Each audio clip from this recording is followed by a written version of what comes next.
एक minute, Young's double slit experiment हमने पढ़ा कि बहुत ही स्पेशल केस की हम बात कर रहे थे। मतलब S1 and S2 are initially in phase.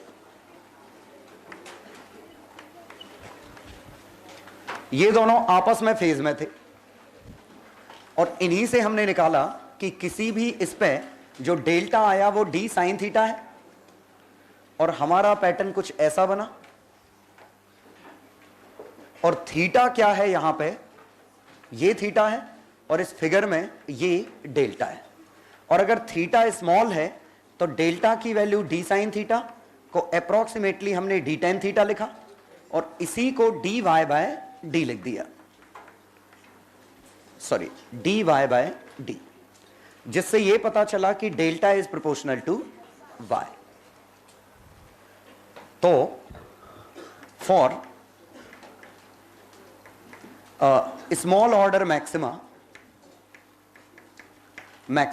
मतलब कब, जब थीटा छोटा हो। हम ये मान सकते हैं कि location of nth maxima is equal to n beta. nth minima फिर से मत लिखिए, पिछली क्लास में लिखा होगा, n beta minus beta by 2 और all maxima are equi separated. और दरअसल हमें यही केस पढ़ना है, हमें वाकई में पढ़ना है जो सेंटर के नेबरहुड में जो मैक्सिमा आए होंगे उनके बारे में बात करनी है। ठीक है, तो हुआ क्या, यहां पे ये दोनों एक जैसे ऑक्सीलेट कर रहे थे, मतलब एक साथ मैक्सिमा एक साथ मिनिमा, एक साथ मैक्सिमा एक साथ मिनिमा। लेकिन क्या हुआ कि इसके सिग्नल यहां तक गए, इसके सिग्नल यहां तक गए, लेकिन शायद समझ में आ रहा होगा कि इन दोनों के गैप अलग अलग हैं। अगर गैप लैम्डा हो जाएगा तो सिग्नल एक से हो जाएंगे, क्योंकि शायद ये समझ पा रहे होगे, जैसे मान लीजिए इसके सिग्नल ऐसे होते और इसके सिग्नल ये सेम हो गया। अब जरा सोचिए, दोनों के सिग्नल हमेशा एक से रहेंगे, क्योंकि इस फिगर के हिसाब से जब इसका मैक्सिमा पहुंचेगा इसका मैक्सिमा पहुंचेगा, जब इसका मिनिमा पहुंचेगा इसका मिनिमा पहुंचेगा। और वाकई में इन दोनों में लैम्डा का गैप है। तो लैम्डा का गैप होना मतलब फेजर ने एक एक्स्ट्रा चक्कर लगा लिया लेकिन वापस फेज में आ गया। मतलब इसके मुकाबले इसको टाइम कैपिटल T ज्यादा लगा है और इस कैपिटल T में एंगल 2 पाई मोर है या लेस है, जो भी मानो उससे फर्क नहीं पड़ रहा, तो 2 पाई का एरर है। और 2 पाई का एरर मतलब कोई एरर नहीं है, मतलब दोनों एक साथ मैक्सिमा पे पहुंच रहे हैं। लेकिन जरा आप इसी में इमेजिन करिए कि एक ग्राफ ऐसा होता और एक ग्राफ यहां तक तो ठीक था, ये ऐसा देखिए, चालू एक से हुए थे, मतलब यहां पे तो एक सा है कि दोनों ओरिजिन पे हैं, दोनों कुछ देर बाद मिनिमा लेंगे, तो दोनों के ऑक्सीलेशन एक से हैं। लेकिन ये ऑक्सीलेशन जब इस तक पहुंचे और ये जब इस तक पहुंचे एग्जैक्टली अपोजिट हो गए, इसके ऊपर है इसके नीचे। ध्यान दीजिए, सामने से बनाने में ऐसा दिख रहा है, असली में ये ऑक्सीलेशंस ऐसे हैं। ये फील आ रहा है? अदरवाइज ये डिस्प्लेसमेंट इधर ये आई कैप जे कैप में कटेंगे, फिर तो समझ गए मैं कुछ क्या कहना चाह रहा हूं कि एग्जैक्टली इसका मैक्सिमा और इसका ये इसका मैक्सिमा, मतलब जब ये पहुंचा इसने कहा ऊपर जाओ, इसने कहा नीचे जाओ, दोनों कट गए। ये पहुंचा इसने कहा नीचे जाओ, ये पहुंचा इसने कहा ऊपर जाओ, और डिस्प्लेसमेंट कट गए। पक्का फील आ रहा है कि हम ये प्लेन पोलराइज टाइप की वेव की बात कर रहे हैं। ये ऐसे इस तरह से ऑक्सीलेशंस है कि हम इनको आखिरकार डायरेक्ट कैसे जोड़ पा रहे हैं, क्योंकि वो कोलिनियर है, सभी ऑक्सीलेशंस इस प्लेन के परपेंडिकुलर। उम्मीद है ये फेज डिफरेंस का कॉन्सेप्ट समझ में आ गया होगा कि हम पाथ डिफरेंस क्यों चेक कर रहे हैं। ठीक है, तो दोनों स्पेशल केस देखे, लैम्डा बाय 2 का अंतर आ गया या लैम्डा का अंतर आ गया, इन बिटवीन कोई अंतर आया होगा तो बनेगी तो साइनसोइडल ही, लेकिन उसका एम्पलीट्यूड कुछ और आएगा और वो हमें फेजर से निकालना पड़ेगा। पक्का आ गया समझ में? ठीक है, तो बेसिकली इस दौरान ये हो रहा है। ठीक है, तो ऐसे आप ये ग्राफ बना के दिमाग में सोचोगे तो समझ में आ जाएगा कि हम पाथ डिफरेंस क्यों निकाल रहे हैं। ठीक है, और ऑप्टिकल पाथ क्यों कर रहे हैं, क्योंकि अगर मान लीजिए यहां कोई मीडियम भरा होता तो इसकी वेव छोटी छोटी बनती, तो आप इनको स्ट्रेच करोगे तभी जाके वो आइडेंटिकल बिहेव करेंगे। स्ट्रेच करोगे तो लेंथ में म्यू का मल्टीप्लाई करोगे। समझ गए? चलो, इसमें बेसिकली हम ये समझे एन बीटा और n beta minus beta by 2 इससे कि हमें मैक्सिमा की लोकेशन निकालना बड़े अच्छे से आ गया कि YDSE का सीधे हम रिजल्ट देखेंगे कि ये आया, ये हमारा डेल्टा 0 है, ये O था। यहां सीधे दिख रहा है डेल्टा लैम्डा है, सीधे दिख रहा है डेल्टा 2 लैम्डा है, और ये सभी लेंथ भी हमें पता है कि ये लेंथ बीटा, ये लेंथ बीटा, एटसेट्रा। यहां भी डेल्टा लैम्डा है या माइनस लैम्डा कहें, आपकी मर्जी। ये YDSE का पैटर्न है, ठीक है। तो एक ये चीज समझेंगे, और दूसरी हम ये चीज समझे कि YDSE में d sine theta, d tan theta, यही dy बाय d था। मतलब पाथ डिफरेंस पता है तो y मिल जाएगा, और y पता है तो पाथ डिफरेंस मिल जाएगा, ठीक है। और या तो आपकी मर्जी की y की वैल्यू इसमें छापोगे, डेल्टा मिल जाएगा, लेकिन बेहतर तरीका वही है कि y में बीटा का चेंज और डेल्टा में 2 पाई का change, they are related, sorry phase में, और डेल्टा में लैम्डा का चेंज, टाइम में कैपिटल T का चेंज, ये रिलेटेड है। मतलब एक से कोई दूसरा निकालना है तो delta x by lambda air is equal to y upon beta लिख सकता हूं। y में जब जब बीटा का चेंज होगा, पाथ डिफरेंस में लैम्डा का चेंज हो जाएगा, और ये सीधे सीधे उसी रिजल्ट से निकलेगा। क्यों? क्योंकि बीटा को उधर भेजो, तो यहां से देखें तो डेल्टा x की value delta y into y air by beta, lambda air by beta.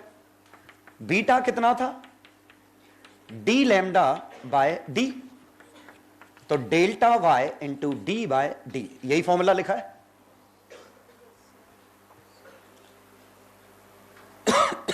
लेकिन वो लिखना याद रखना मुश्किल है, ये याद रखना आसान है।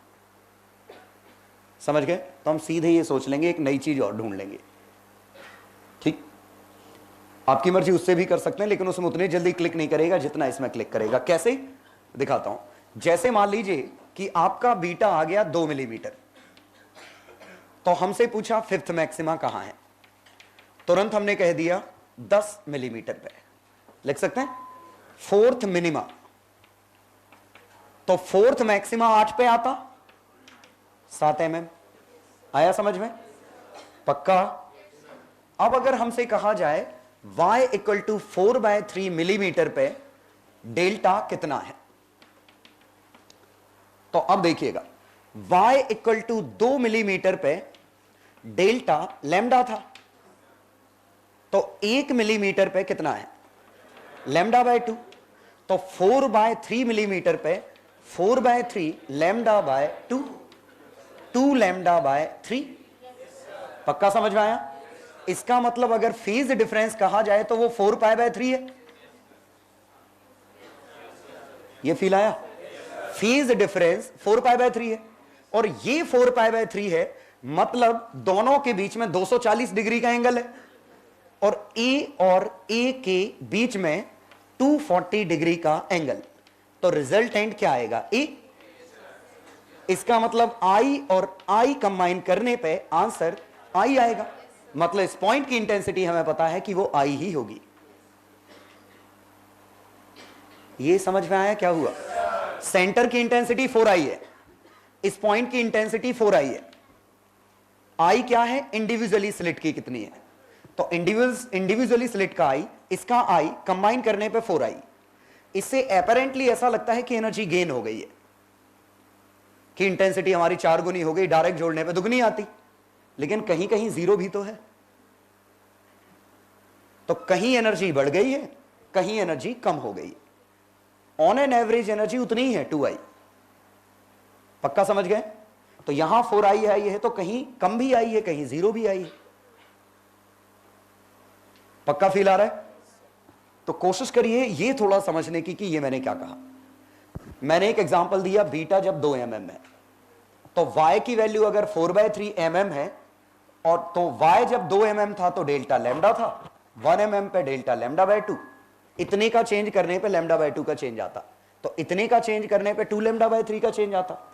लेकिन फेजर निकालने के लिए हम लैम्डा में कंफर्टेबल नहीं है, हम फेज में कंफर्टेबल है, तो हमने बनाया 4π/3 और 4π/3 से आंसर मिल गया।